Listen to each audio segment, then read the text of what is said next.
राम राम साथियों, स्वागत है आपका अपने YouTube चैनल वेट महेंद्र बड़ौदा पर। आज इस छोटे से वीडियो क्लिप के माध्यम से मैं आपको बताऊंगा कि पशुओं में किस प्रकार से सब क्यूटेनियस इंजेक्शन लगाया जाता है, जिसको हम शॉर्ट में यूँ कहेंगे SC, सब क्यूटेनियस इंजेक्शन किस प्रकार से लगाया जाता है।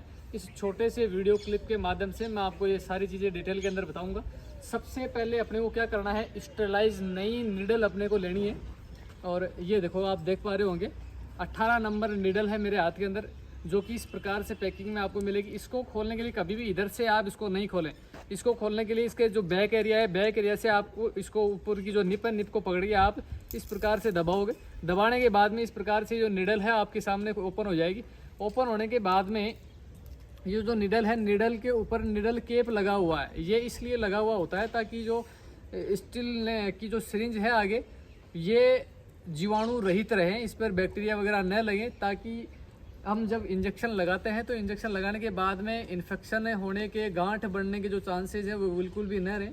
तो इस प्रकार से हमने एक न्यू स्टेरलाइज निडल ली है। निडल लेने के बाद में अपने को डिस्पो लेना है। ये 20 ml की डिस्पो है। डिस्पो के अंदर निडल को लॉक करेंगे या लगाने के बाद इसको लॉक कर लेनी है। लॉक कर लेने के बाद के अंदर अपने को जो कैप है, निडल कैप है, निडल कैप को हटा देना है। ठीक है, हटा देने के बाद में अपने को ये जो वाइल है, वाइल को यूं पकड़ना है। देखो कैप है इसकी, जो एक आयरमेक्टिन इंजेक्शन लगा रहे हैं, जिसकी जो डोज होती है वो होती है 50 किलो बॉडी वेट पर 1 ml सब क्यूटेनियस लगती है। आयरमेक्टिन जो इंजेक्शन होता है वो हमेशा सब क्यूटेनियस रूट से ही लगता है, कभी भी ये IM और IV नहीं लगता है। तो हमने इस गिर नस्ल की जो गाय है, इसमें लगभग हमने आकलन किया है कि 500 किलो के लगभग इसका बॉडी वेट हमने अंदाजन अनुमान लगाया है। तो 500 किलो बॉडी वेट के आधार पर हमने लगभग इसको 10 ml आइवरमेक्टिन इंजेक्शन है, ये देख पा रहे हो आप, आइवरमेक्टिन इंजेक्शन है। 10 ml आइवरमेक्टिन इंजेक्शन सब क्यूटेनियस रूट से किस प्रकार से लगाएं आप।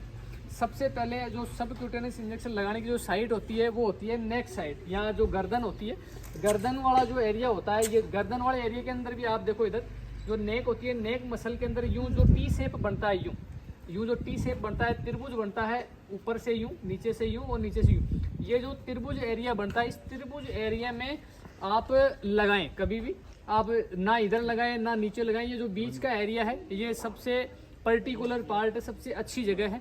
और यहाँ पर भी आप चेक कर लें कि जो त्वचा है वो बिल्कुल ढीली होनी चाहिए, क्योंकि सब क्यूटेनियस इंजेक्शन लगाने के लिए त्वचा बिल्कुल आप देखेंगे ढीली होनी चाहिए। तो इसके लिए सबसे पहले हम ये जो हमने इंजेक्शन बढ़ा है और ये हमने निडल को यूँ पकड़े। आप कभी भी आगे का जो एरिया है इसको हाथ नहीं लगाएं आप, ठीक है। इसके बाद में ये जो एरिया है, एरिया में निडल को 90 डिग्री के एंगल पर इंजेक्ट करेंगे अपन। देखो 90 डिग्री के एंगल पर हमने यूँ इंजेक्ट किया है। इंजेक्ट करने के बाद में आप ये जो निडल हमने इंजेक्ट की, इसको यूँ पकड़ना है। कभी भी आप निडल इंजेक्ट करने के बाद में यूँ पकड़ के, जब डिस्पो है, डिस्पो को बिना इंजेक्ट किए इसको ऊपर नहीं उठाएं आप, क्योंकि अंदर एयर चली जाएगी और एयर चली जाने के कारण अंदर इन्फेक्शन के चांसेस हो जाते हैं। तो कभी भी आप अंदर निडल इंजेक्ट करने के बाद में इसको बिना डिस्पो लॉक किए हुए इसको उठाएं नहीं। तो हमने 90 डिग्री के एंगल पर इंट्रामस्कुलर इंजेक्शन जब हम लगाते हैं, उस हिसाब से 90 डिग्री के एंगल पर हमने इस निडल को इंजेक्ट किया है।